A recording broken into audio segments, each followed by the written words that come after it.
the College Football Enquirer with Ross Dellenger and Steven Godfrey. I'm Andy Staples. Special shout out to our producer TJ today, because we're going to talk about his alma mater, the Oregon Ducks, right off the rip. Big game in Eugene this weekend. USC is headed to Oregon. This is a massive game, huge playoff implications that should have been played in Las Vegas the first weekend of December if the Pac-12 still existed, but it doesn't. Did you guys ever do that one? That was I thought that they had a thing going, before their conference imploded because of total mismanagement and network TV collusion. But that was like kind of a cool conference championship weekend. You go to Vegas, that made sense. Yeah. Did you guys ever cover that one? Oh yeah, I covered the one where Utah beat USC. It was pretty fun. Yeah, that was good times. It's a shame that the West Coast stopped playing college football. Well, there will be a very, very huge West Coast game between two West Coast teams. And I think this game is going to be so much fun. I mean, let's think about this. Like, just the colors are cool. The uniforms are cool. The athletes on the field are really good. You're talking about, two of the more fun quarterbacks in the country, in Jaden Mayava and Dante Moore. Oregon should have Decorian Moore, their number one receiver, back. We know they got Kenyon Sadiq, their tight end, back. And then you've got Mekhi Lemon and Jacoby Lane on the other side. I'm excited for this game just because this is a chance for us to see how much has USC improved. Because I will be the first to admit, I thought USC's season was going to be a lot like last year's, especially after they lost to Illinois. I was expecting, 4 or 5 losses incoming, kind of a meh year. But you know what? Watching that Iowa game, this team has gotten better. They have gotten considerably better in the trenches. They can grind out games. They can win games in a variety of ways. And maybe they can challenge Oregon. We'll see, because this is the test for them, because Oregon is a playoff team, we think. I threw out a take like months ago in week 1 or 2 that the high profile year 2 defensive coordinators would finally kind of meet where their hype was upon their hiring. So I was talking about D'Anton Lynn here at USC, came over from UCLA. And then I was talking about Blake Baker at LSU. So for a while, I was wrong about Lynn and right about Baker, but the season takes a lot of fun turns. And so I guess you could say I'm coming around to being right about Lynn, even though Andy's pointed out multiple times on the show, USC is not really set for 25. Whatever they do right now is a little bit of house money.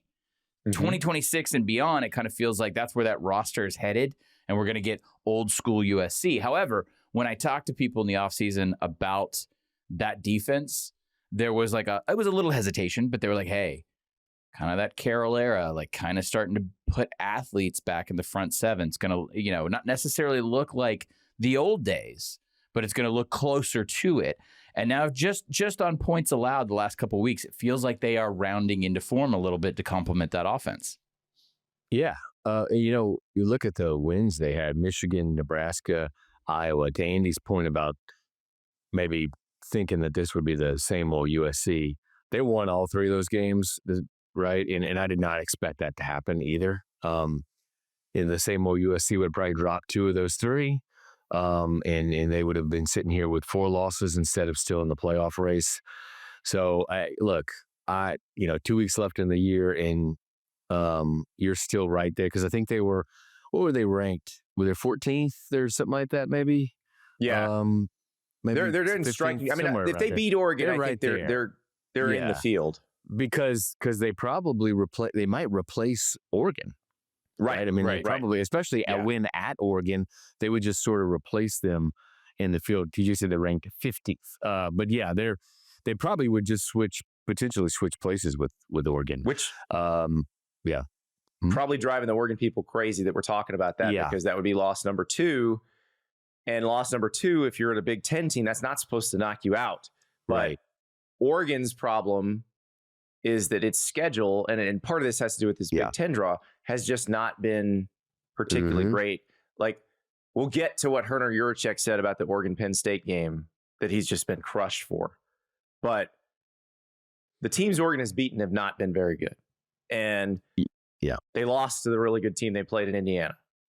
Do we remember the first time that we started doing these dumb ranking showy things?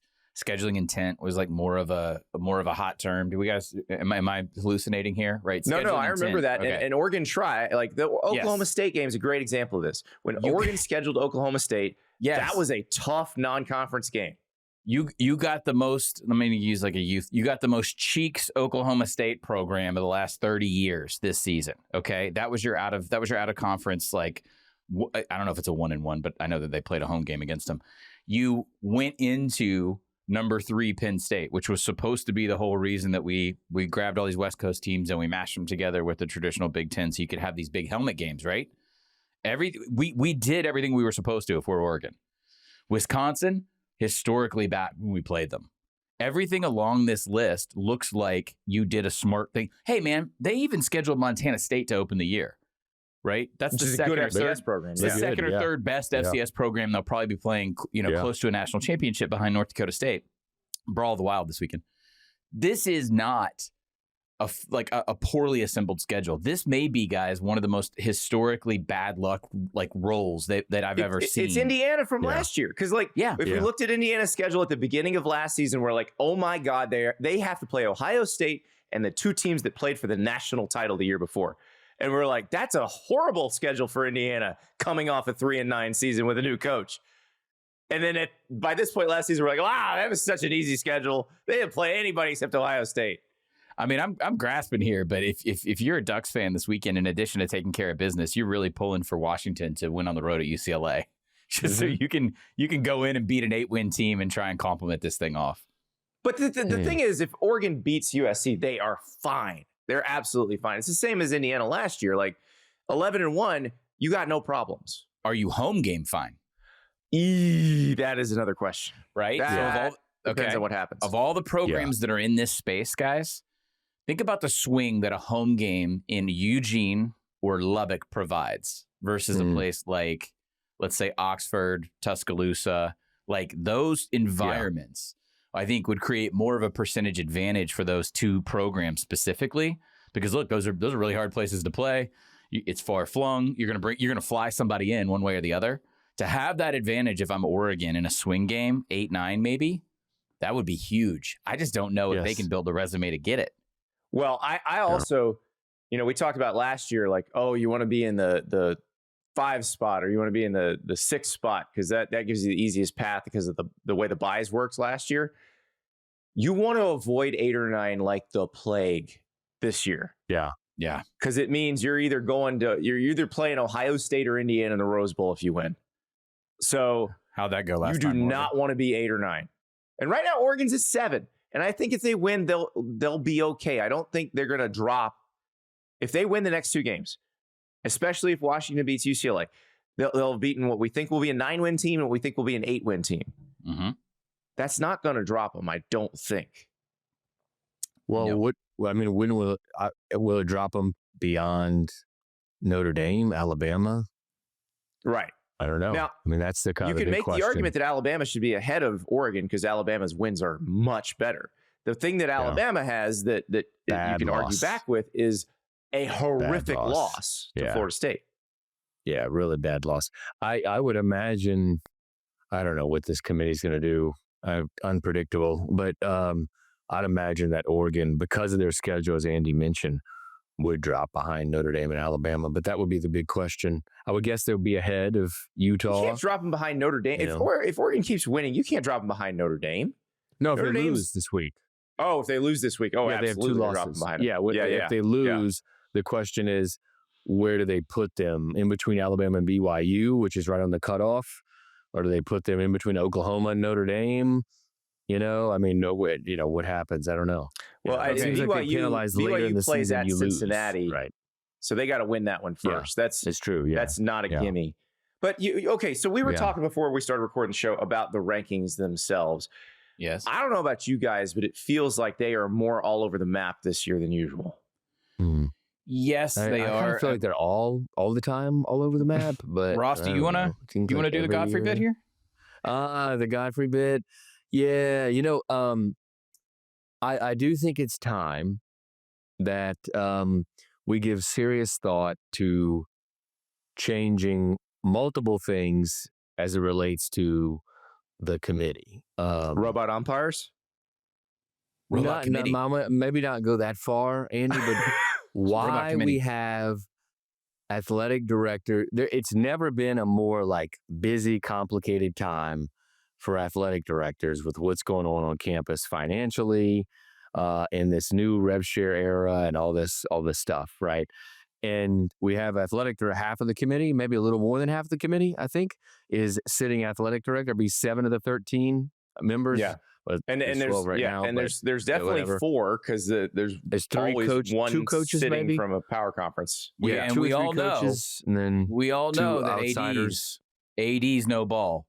Athletic directors, empirically, they know ball, folks. They don't ever make a misstep in that direction. But like, this is the most, and I was talking with an AD who agreed on this last night, and in a commissioner who agreed with this a couple days ago, that it is time to probably give a intense examination into whether or not we should continue to have athletic directors who are trying to put so many fires out on their campus, or in the middle of a coaching search, like the chair of the committee, and have them in this huge role that has more significance than ever because of the money that's involved. And so that's one thing. The other thing, of course, is please, for the love of God, get with ESPN and stop doing all these rankings in these press conferences that are a waste of time and put you in a horrible position when the final rankings, the only ones that matter, come out. Just do the final rankings, just like the NCAA basketball tournament, right? They do one a few weeks before the rankings, right? But they don't really talk about it much. They just put it out. They don't. Yes, and they don't need to. Like, we always preach in the media, and I get it. Like, oh, we want transparency, and we need everybody to talk, and whatever. But I don't think that our goal is to further complicate the process, and that's all this does, is further complicate the process. So, guys, you know Jeff Long's back on the committee, right?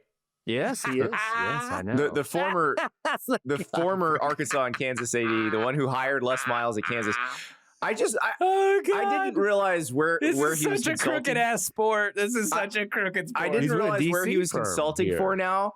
He's a consultant for something called Trench Coat Advisors. Yeah, hell yeah. They're I'm going to give some branding advice to whoever created Trench Coat Advisors. Trench Coat Advisors. Change your company's name now. If you're wondering why when you hand somebody your business card, they recoil in horror, it's because you named your company Trench Coat Advisors. This is when so many people tell me, why don't you focus on the positive things about this sport? And I was like, why? There's a buffet of weird, terrible, crooked things that happen all the time. This is Andy, pro wrestling alert. This is as pro wrestling as it gets. This is the King of the Ring rankings. Okay, this is how we're gonna arrange the bracket. All right. Again, 5 years in pro wrestling, 20 years in sports journalism. They're not that different, folks. They're really not. Ross, I hate to break it to you, although I'm not telling you anything you don't know. This was designed for television. I actually appreciate a lot of folks at the Worldwide Leader have become a little bit more transparent in admitting that this is all designed to create a weekly reality show. My favorite is that ESPN created this, forced the hand of this. Like, when they were negotiating out the 12-team playoff and how they would do this was a big part of it. Well, this goes back to the 14 playoff, I'm sorry. And then they have their own house reporter, Heather Dinich, no offense personally, but then they have someone come on as an analyst. This is where I crack up, and it's like, it is like pro wrestling. And I'm like, did y'all just circulate the script before the show? Wait, did you just turn Heather Dinich into Mean Gene Okerlund? Because I'm here for that. Let's get her President Jack Tunney. President Jack Tunney. I mean, like, I love President Jack Tunney. I also love the Danny Davis referee as wrestler arc. Yes. Shout out for those from the 80s. I met Danny Davis at a convention one time. Guys, it's all fugazi. It's all fake. And the moment you invest any credulity into this is when you start to get angry. And so my only approach about this from day one has been, you point and laugh. That's all you can do. Let me tell you something, Heather Dinich. The idea. Notre Dame lost to Miami on the field. You can't put Notre Dame ahead of Miami. The Hurricanes were eating the train. They were doing the train and the prayers and the vitamins. How many data points do you have at the first ranking around Halloween? What is it, 7 data points? 6 data? I think it's 8 or 9. Okay, it's 8. Yeah. How in the world 8. can you discern out of 133 teams that each have 8 individual data points, who the 12 best are, plus our convoluted rules, and we got to let these guys in. We have this. And it's designed to be confusing. And here's another thing about the rankings that we learned last year with the championship games. If you're inside the field before you play a championship game, right, they're going to pretty much keep you in the field. That's what happened with SMU. That was a big talking point. They set the standard last year for that, right? And so now you devalue even further the championship games because you release all these rankings before the final ranking and you set this standard last year.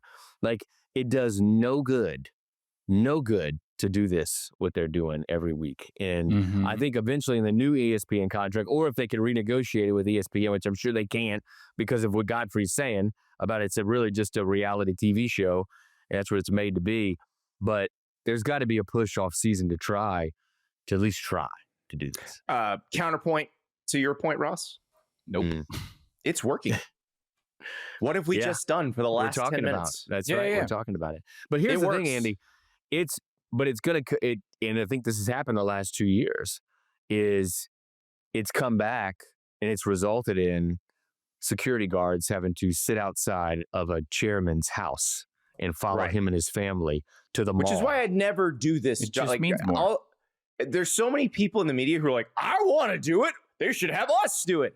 Oh, buddy, I'll get do it. that, man. I don't want to do it. You couldn't pay me enough to do that. Oh, I'll do it. And it used to not sort of be like this, but as you expand the field and more teams are involved or more fan bases involved and there's more scrutiny and social media and people it's just piles on top. Now it's just become this sort of lightning rod thing. And there's so much money involved right now that just like on a college campus in an athletic department that used to be like rinky-dink mom and pop shop, and now we see them sort of evolving because there's so much money involved and so much money at stake that now these decisions sort of just feel like they're another level of important.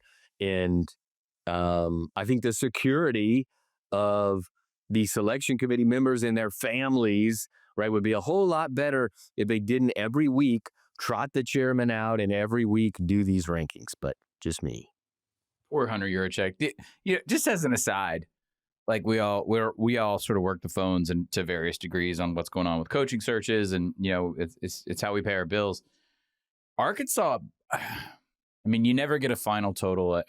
No one's ever totally transparent with you, but I would bet that Arkansas has talked to more people for their vacancy, based off of what I've heard, than maybe any other P4 school. Hunter Yurachek has things to do, people. Yeah. He's got to go to the store before he goes home. Okay, we got things to do. Do you think he curses Mac Rhodes' name pretty much every day?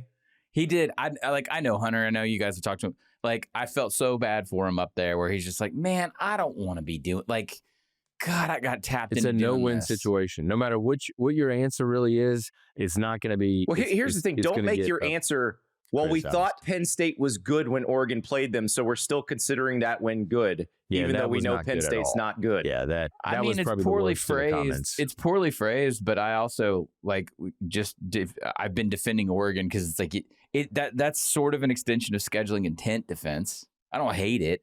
He just got up there and look, if I did it too, and I would have to pull all of that out of my ass, which is what all those guys are having to do, I'd probably come up with some nonsense on the fly.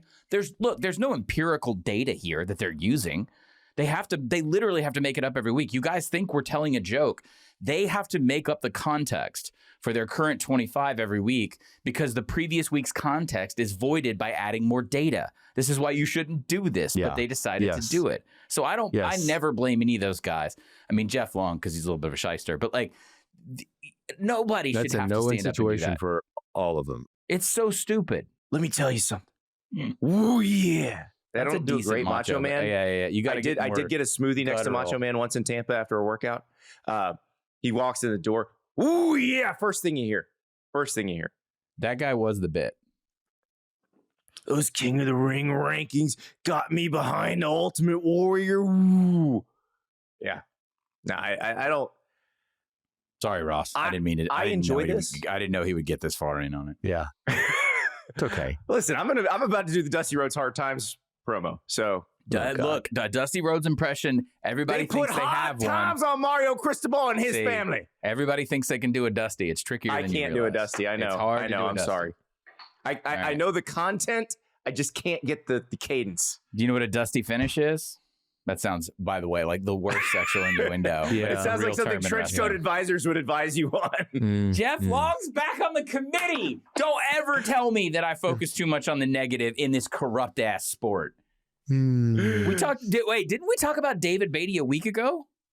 We did. Well, it was like, it wasn't long. Jeff Long was the architect because they were checking couch cushions to hire his Michigan crony, Les Miles, at Kansas. Oh my God, I love this sport so much. You a bunch of corrupt bastards. Don't ever tell me I focus on the negative. Jeff Long's back on the committee.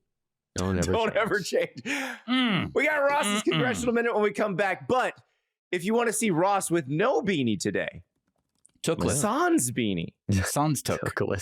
Turn on your smart TV and find the Yahoo Sports Network icon. You can watch all of our shows from the Yahoo Sports Network. And also, anytime, day or night, anywhere you are, phone, tablet, any device, yahoosports.tv is the destination. And you can watch all of our shows, including this here College Football Enquirer, where, when we come back, you will get Ross's Congressional Minute that he's not furiously typing away on as we speak. Definitely not. Right on deadline. We'll be right back. We are back at the College Football Enquirer, and it is time for Ross's Congressional Minute that he definitely didn't just type.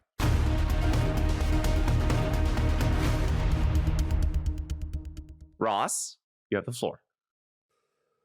We all know that back in mid-September, the SCORE Act, the NCAA-backed college sports legislation, was headed to the floor for a vote before it was delayed for a variety of reasons. Well, it's back.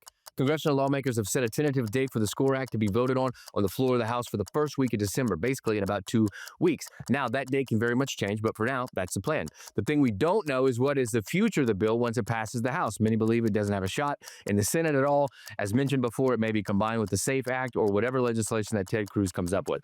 Meanwhile, while all that transpired to get a date for the floor, over the last week, the Big Ten's PE deal caught more attention from Congress as Maria Cantwell, a senator from Washington, sent a letter to the Congressional Tax Committee asking it to explore whether college athletic departments should lose their tax-exempt status. The Big Ten's deal, as we've noted, has been paused for now, and it doesn't look very promising that it will ever happen. Did Congress influence the Big Ten TPE deal to crash? Maybe, Andy, maybe. That was incredible. Okay, let's talk about this. Let's talk about this. So, Tony Petitti and the people who were for this, I'm going to call it a PE deal because that's what it is. That is literally, let me interrupt you, Andy. I know they want to call it a private capital deal and a capital investment deal. Yeah. Literally yesterday, the UC Investments had a board meeting and a board whatever meeting. I actually missed it. I meant to tune in and I forgot. But I saw quotes from the chief financial officer, investment officer. He called it an equity deal. That's what he called it publicly at a board meeting. You know why? Because despite however many people say it's a capital deal, they are buying equity in the Big Ten. Right. They would be getting a 10% stake in the Big Ten's future revenue generating capacity that they could then sell 15 years from now. Probably not going to happen. But I find it very interesting that not only did this thing almost break up the Big Ten because Michigan was ready to go to the mattresses over this. Like they were not going to give in and be like, okay, let's do the deal. They almost got the college athletic department's tax exempt status taken away. And not almost, but they got Congress talking about that. They got a U.S. senator talking about that. Do you know what a colossal failure this is? You've been very excited about this. Yeah. I just, it bothered me that the defenders of this thing were so vehement about it, so intent on calling it something it wasn't, and so intent on ramming it through. And this is what the Michigan people kept saying, and other people too, but the Michigan people especially. Why do you want this so badly? Why do you need this so badly? Because remember, UC Investments was like, oh, Michigan and USC don't want to do it. That's okay. We'll still do the deal. if the PE company or the investment vehicle, whoever it is, the fund, if the fund is that excited about doing the deal, even though it could be incredibly difficult and might cause you horrible problems down the road, if they're that excited about it, it's probably a terrible deal for you. Ross, how close did this come to actually creating the schism we kind of kidded about, like setting something in course to push Michigan and USC, et cetera, out of the inner circle and maybe into the arms of Greg Sankey? Well, that last part was a joke. I think it came from within one school, right? It feels like if Ohio State would have been, just 100% on board with this, it may have actually happened. But they have some reservations still with governance. And also, I think they have some reservations in potentially breaking up the Big Ten and losing their most valuable partnership with their biggest rival, Michigan, in a game that's worth, I don't know, guys, like 1/4 or 1/3, maybe even, of the Big Ten's TV deal. One game, right? One game, Michigan, Ohio State. And people say it's over, value-wise, you talk to TV people, it's over $100 million for that one game, maybe more. So I think that Ohio State knew that this was going to be hard and they had some issues. So maybe there's two ways of thinking of it. Maybe it came from within one school of Ohio State making this decision, or this was really never going to happen. And I think the Big Ten office was trying to sort of push USC and Michigan in a way to force their hand, whether it be bluff or what. And it really was never going to happen with 16, because then you saw UC Investments, the company, come out publicly and say it would be better if everybody were unified in this deal. So I'm sure UC Investments didn't want to be the cause of a Big Ten breakup. Well, and you wrote early in the week that there was the meeting with the trade organization that represents the university board members. Yeah, there were board members from more than just Michigan and USC who objected to this. Now, they might have been in the minority on their boards, but there were. Probably. Yeah. And you mentioned which schools those board members were from. There was one from Minnesota, I believe, and I think there were a couple other schools that were not all Michigan and USC. So this was not unanimous. And the rhetoric just bugged me a lot. Like telling people that the opinions of these governing boards shouldn't matter and it should just be the president's opinion. No, the boards are supposed to represent the interests of the school in perpetuity, not right now. So if you're going to sell off something that belongs to Ohio State University, the University of Michigan, the University of Minnesota, the University of Wisconsin, if you're going to sell off something that someone else is going to own forever, that they should own,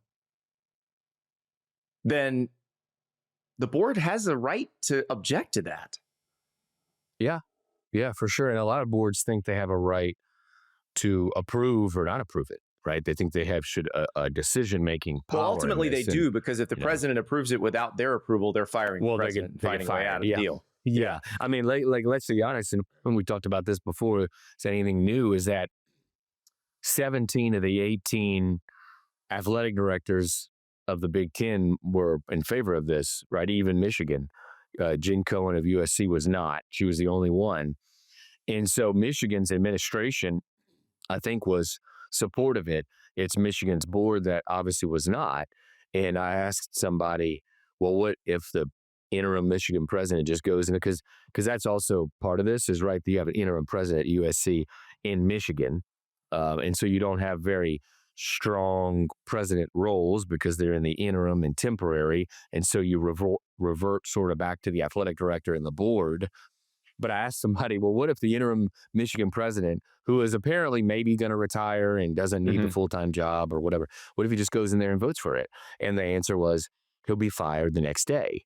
And so that's kind of, And also Santa Ono was actually, he was former Michigan president was the chair of the committee Correct. of the PE sort of process or committee to study this. And then he didn't, from what I understand, he did not inform any of the board members of his role in this, which when and then he took the Florida job, and nobody in Michigan seemed particularly sad to see him go. No. And then Florida politicians spiked his employment at Florida. So he's now out of a job. So by the way, the UC Investments company still believes there's hope, right, for this thing to happen. And this is from John Wilden, who, God bless him, he tuned in, I guess, to the UC Investments board meeting. And this is the chief, the head of UC Investments, the chief investment officer, said this, that he would, I hope it happens. And I just request all you do is say a little prayer for us, is what he told his board. So they're still hoping on a wing and a prayer that how many billions of dollars do they control? Now that's prosperity gospel. I think it's 200 billion. I believe. I don't think we need to pray for them. I think they're fine. Yeah, they'll be fine. It's 200 billion. Yeah, he also told the board that there was a craven bastards, 12 to 13%. They were expecting a 12 to 13%. I'm not familiar with some of these terms. Return, I guess. He didn't say it as a return. He called it something else. But what else? Interesting, because they wouldn't return. Yeah, no, that's it, Andy. Return profile is how you put it. Okay, yeah. so that's 12 interesting. to 13%. Okay, I'm doing this in my head. I'm not great at math, but 12 to 13% means your money doubles every 7 to 8 years. So they're hoping to double their money twice. And if you do the math, Andy, in 15 years, if they think about the math, I think I'm going to preface this, but I think this is how it would work: is UC Investments gets 10% annually of Big Ten, various Big Ten revenue categories, including the biggest one, which is media rights. So they get basically 2 shares of media rights, which can be anywhere from 125 million to maybe in 5 years, 10 years, 200 million. So every year they're getting that distribution cut. And then at 15 years, or at 16 years, after 15 years, they've had that for 15 years, which amounts to around $2.5 to $3 billion, which would be the return on their $2.4 billion. And that's just the TV rights. We're not even talking corporate sponsorships for everything else. Sponsorships, all that stuff too. And then, but in the year 16, they can then sell, right? They have the ability to sell, which a $2.4 billion property in 15 years, how much more valuable is it going to be? 4 billion, 5 billion? So that's where that's why they were so enthusiastic about the deal. And here's the thing. All of that money could just be going to the Big Ten if you just don't take this up front, what the Michigan Regent called a payday loan right now. So and Matt Brown from Extra Points has written great stuff about this. How desperate are some of these schools for the money right now? Now, I still personally think the more important thing to some of these schools is the extension of the grant of rights, just to make sure everybody stays together. Yes, that's the biggest thing. That's the biggest priority. You know, that was the biggest thing. Is it really isn't about the money as much. It's like, we're going to give away some of this money, but we're going to have security and sort of stability and ward off. Ask John Swafford how that worked out. Right. Well, that's true. Right. Yeah. I mean, it's a long time. 20 years is a long time in a world where you have so much uncertainty right now. Yeah. And that's the thing. So it is a deal intended to keep them together that almost drove them apart. And that's why it's where it is right now. It's intended to keep them together. Technically, it's barnacle. That's the word. These guys are trying to barnacle onto 4 or 5 of these schools to prevent the inevitable from occurring. Which I would say, I prefer remora. I think that's the more elegant. No, I prefer something you have to scrape really hard to get off of you. Okay. This is the amount of hypocritical double talk that has to go into plans like these is staggering, because we're going to spend all offseason listening to people talk about how the clearinghouse needs to tamp down on these NIL deals, and they're going to look at us and they're going to tell us that to our faces. Sorry, I I had to stop myself from swearing on the air. I apologize. This is reprehensible. I'm not going to derail the show. I find it weird that I'm sitting here agreeing with Michigan Regents, but I am. This is money that nobody needs. I cannot believe that the library snobs of this entire operation are right, but they're absolutely correct in this regard. So Ross gets to report on it. I get to scream about it. Yeah, this is staggering. I could go off on any number of directions, but the fact, again, that this is occurring in season, it just fascinates me how bad this sport is at keeping narrative. And everything? Just literally, like, my God. Sorry. I don't have anything erudite to say. I could swear into the microphone for 20 minutes.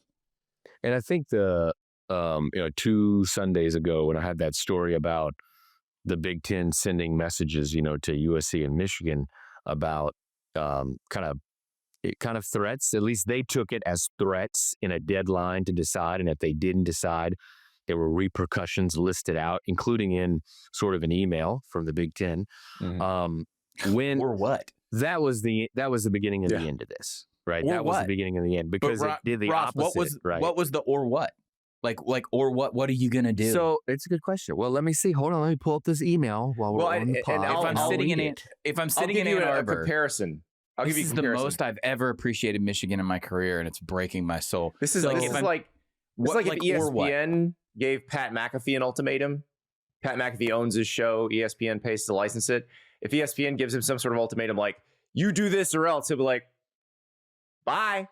Someone will pay me the same thing you will. And that's where Michigan was in this situation. Let me read some because I think there's been some frustration, I would say, within the Big Ten about that story 2 weeks ago, about the alleged threats. And there were people Ross are starting to say, well, there wasn't really any. What that means is Ross has been getting yelled at on the phone. We see it sometimes in between segments. There wasn't really any threats, and it wasn't like that. Looking at an email that was sent, this specific one was to Michigan, and it outlined, and I'm going to read some of it.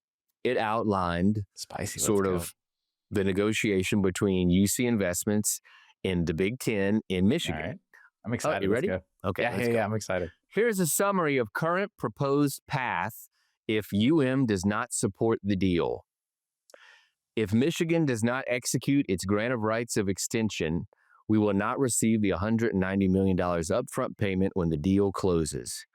UC Investments has agreed that it or the conference will hold back or escrow Michigan's upfront payment of $190 million. UC Investments, the conference, and Michigan are negotiating an opt-in window for grant of rights extension after the deal closes with the following payment adjustments. Here's the sort of repercussions, right? The payment adjustments.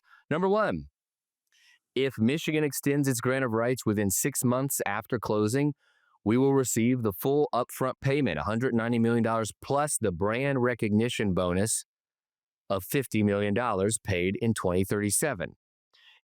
Number two, if Michigan extends the grant of rights between 6 months and 15 months after closing, the upfront bonus payments will be reduced by 1/3 to $160 million total amount. Number three, if Michigan extends the grant of rights between 15 months and 2 years after closing, the upfront and bonus payments fall to 1/3, $80 million total. And then finally, number four, if Michigan has not extended the grant of rights within 2 years of closing, quote, it will no longer be entitled to the upfront or bonus payments and will continue to receive distribution under its current existing 1/18 share of media rights money through 2036 when its current grant of rights will expire. Okay. This is the Shaquille O'Neal so scared gif. Like Michigan's like, whoa, scary. Yeah. But translate that a little bit for us in terms of what they're actually trying to leverage as a threat. Well, we're gonna go, us 16 are gonna go without you, right? And so we're gonna get all this money. You're not gonna have the money. And not only that, we're gonna extend our grant of rights an extra 10 years without you. So in 2036, you'll be on your own. But up until 2036, we'll each get, probably, I don't know, over the span of 10 years, we'll get 15 to 20% more in revenue than you will. because of the capital infusion. And they're like, we got Larry Ellison's wife, buddy. You do what you want.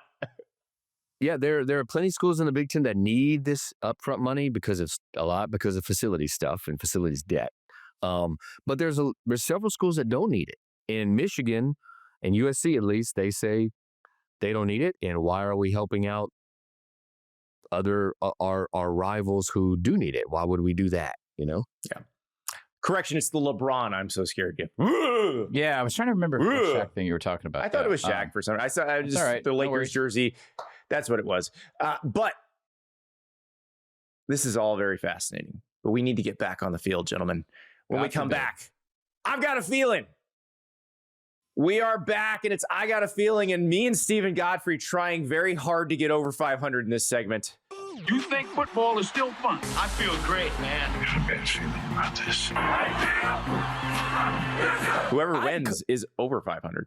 I'm comfortable with my record because I didn't love the idea of picking games when they were introduced, but I have hijacked this segment to be able to talk about weird hipster college football, which is exactly what I'm going to do.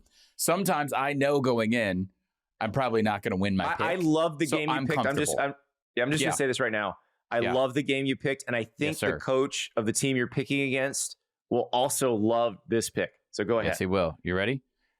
Folks, let's talk about the most important thing this week, and that's Wake Forest and Delaware. All right? This game was supposed to be Ole Miss, by the way. Blue Hen. Ole Miss. Yeah, it was. Wake Forest canceled on Ole Miss after getting their doors blown off. That's right. And added Delaware. That's right. That's right. And look, it's me inserting something you don't want to talk about into the show. Coach of the Year, Jake Dickert, potentially. Should be. This was one of the schools that was supposed to be absolutely, let's go with woebegone in terms of its roster, in terms of its position in the ACC going into this season. And look, 3-3 at midseason was kind of a feat unto itself. They were 3-3 at midseason. They've gone 3-1 since. Very important in all politics are local. They beat North Carolina. They're winning that Carolina game. That's very important as you're building momentum in recruiting. I think Jake Dickert has done a phenomenal job. It's hard to think of someone off the top of my head in the P4 that is exceeding the level of expectation set for a single season.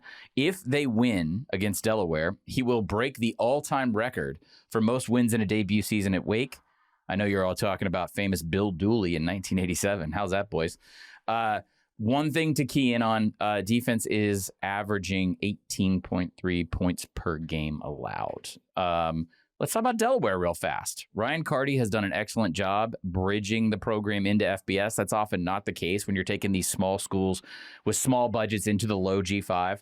They're 5-5 right now. Look, I would have campaigned for this damn game to get game day if Delaware had not, Blue Hen style, laid an egg against Sam Houston last week. That's a little tough. That's a little tough for me to sell you on this game, okay? So the Hens should be 6-4. They're 5-5. They have UTEP next week. UTEP, if you're not paying attention, not great at tackle football. So it looks like Delaware has a solid chance, even without this game, to go bowling. Also, if you're a person who just wants to be sort of vampiric about the G5 and the lower tiers of college football for transfer purposes, maybe keep an eye on Delaware quarterback Nick Minucci.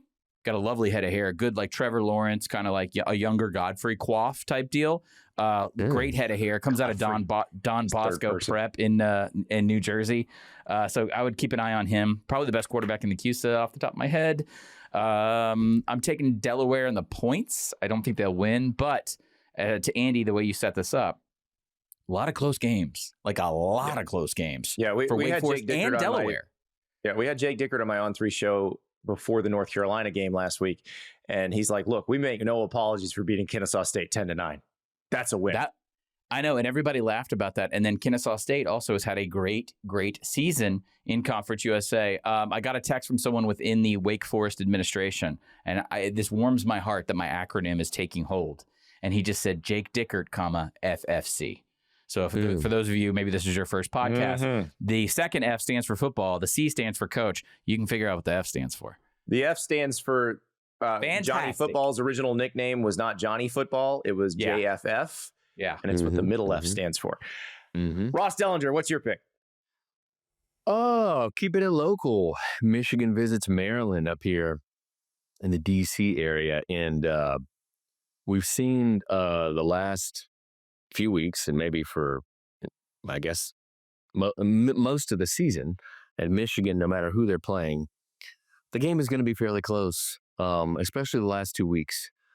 Purdue hung around, Northwestern hung around, Maryland, I think, will hang around. They're a 13.5-point underdog, so I'm going to take the Terps to keep it at least within 2 touchdowns. And I need this win. The boys they're feeling bad right now in the locker room here. I didn't mention your record for a reason. No, Yeah, we're 3-8-1. It's been a struggle of a season. So, I think we're already mathematically eliminated, I believe, Ross, from is this there a playoff. Is there so we've got kids bailing, already entering the portal. It's bad scene over here. It's a bad Ross, scene. are you banking on the new trend, the phenomenon created by Luke Fickell, which is we're going to keep our losing head coach bump? Yeah, that's right. The locks. Yeah, the locks got the vote that you're the vote of confidence of you're staying for another year. So maybe that fires the Terps up.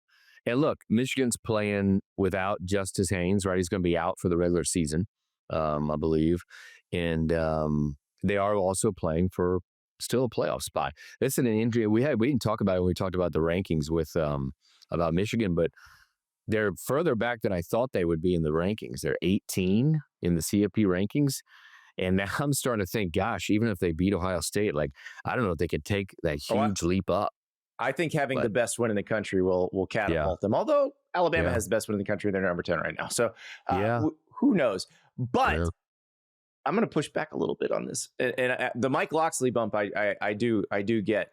I'm going to point out that Michigan had some of the most boneheaded mistakes you will ever see in a game in that Northwestern game. So it was a -5 turnover differential. Michigan had 5 turnovers. Northwestern had 0. Michigan averaged 6.4 yards a play. They were moving the ball at will on Northwestern. If they cut down on the mistakes, they will cruise past Maryland. There's no libraries in Wrigleyville. There's no academic institution near Wrigley Field. There's just a Billy Goat Tavern. Right. They just felt like it was beneath them. And that's why they deigned not to play good Michigan football. See, I could insult them on the same There's show. a massive library at the University of Maryland. So right outside the Snake Pit, there's a library. So they'll be fine. Okay. All right. My pick. And this is a big old spread. And I'm thinking, every time I look at it, I'm like, why did I do that? And then I think, oh, well, yeah, I remember why I did this. I'm taking Iowa as a 16.5-point favorite against Michigan State. Michigan State is running out the string. Michigan State is 0-8 in Big Ten play so far. Michigan State handed Penn State its first win against a power conference opponent last week and didn't put up much of a fight in that game. I think Iowa, after slogging to 2 losses against Oregon and USC in games it could have won and could have kept it in the playoff race, I think the Hawkeyes bounce back in a big way and take their frustrations out on Sparty. And I'm sorry, Jonathan Smith, because it's just going to get worse. Yeah, that's one to watch, I would think. Yeah. Yeah, we did a coaching carousel episode on Tuesday. Yeah. Yeah. No vote of confidence They there end yet. the year with hosting Maryland. Seems like probably a game that you got to win. Well, that's what we talked about over the last few weeks. Would Michigan State Maryland be a game where both coaches got fired at the end of the game? Yeah. Mike Locksley will not be. Mike Locksley is coming back. So now Jonathan Smith has to provide some kind of hope. And I'm just not sure this team is capable of it. It would be interesting to see if new athletic director Jay Batt, does he go the old way or the new way? And what I'm talking about, I just wrote a column about this. It was about Lane, and we don't need to talk about Lane right now, but in the Washington Post, is it the ideology of like the coach is a genius, the coach is an idiot, it's just the binary choice of the coach, or are we going to lean more into what we've seen from Wisconsin and potentially Maryland, which is, hey, let's take a beat, assess the situation, and figure out, are all the other apparatuses around the head coach functioning as they should? Now, he didn't hire Smith, and that's a big concern here if you want Jonathan Smith to stay at Michigan State. I would point out too, Florida kind of did this with Napier. Like they waited it out, although Billy handed them wins over LSU, good LSU team and a good Ole Miss team. Like the LSU and Ole Miss games last year were the hope. So perhaps Jonathan Smith can beat Iowa and Maryland, and then you have some hope. I do not feel that way because, again, Iowa is frustrated. This is a good team. They played 2 games against really good opponents. They should have won at least one of them. And I think they come back. And remember, like when Iowa played Wisconsin, this team crushes bad teams. So just telling you right now, there's a chance. But I will take the Hawkeyes despite the massive spread. And we will be back on Sunday morning, and we'll know who was right. I can tell you right now, Godfrey's going to be right. I don't know about any of the rest of us, but Godfrey's going to be right. Blue Hens football. Send me some gear. I'll wear it on the air. I have no scruples or ethics, just like college football. No shame whatsoever. Send me some Blue Hens gear. We'll talk to you Sunday morning.